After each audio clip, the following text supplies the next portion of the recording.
L'Orca-Allée, c'est le début de l'année, c'est le moment de faire une pause, le moment de démarrer nos reins, c'est le moment de lever nos têtes de nos guidons, mais la Nouka-Allée. C'est une bonne question, une question puissante, sage, profonde. Elle peut illuminer nos vies, mais la Nouka-Allée.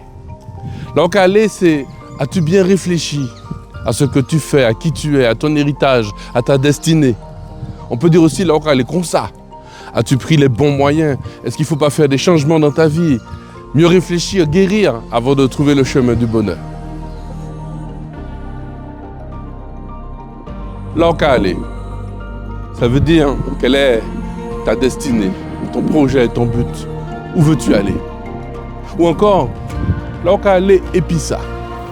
N'y a-t-il pas des handicaps, des bagages inutiles dans ta vie, des pardons non donnés, des rancunes qui prennent fin, des jalousies non avouées, des biens matériels, de l'argent que personne n'emportera au paradis de toutes les façons? Bref, un lot bagaille qui t'empêche d'avancer et d'atteindre un bonheur qui n'est peut-être pas si loin.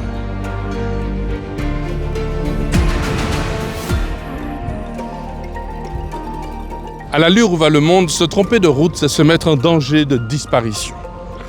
La compétition écladiait tout partout. Pas de pitié pour les canards boiteux. Malheur à celui qui se cherche, pauvre de celui qui doute. Qui ralentit sera dépassé. Maman est là, pas paix de foi. Pas paix de foi. Ce qui compte, c'est de savoir qui on est, où l'on va, avec quels moyens et par quel chemin.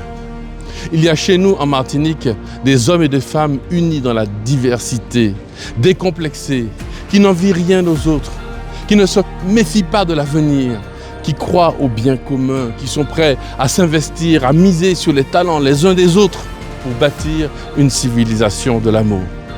Alors j'invoque sur nous tous l'esprit de Gédéon, vous savez, ce juge du peuple hébreu qui avec 300 hommes a battu l'armée de Madian, qui en avait 135 000.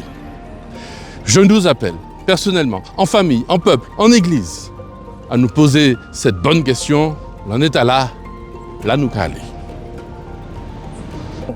En nous aller dans l'unité, en valorisant ce qui nous rassemble, en nous aller dans la paix, en demandant la guérison, dans la bonne nouvelle, en nous aller dans la vérité, en étant fiers de nos talents, merci bon Dieu, en nous aller dans la liberté, en faisant briller sans complexe notre culture et notre foi.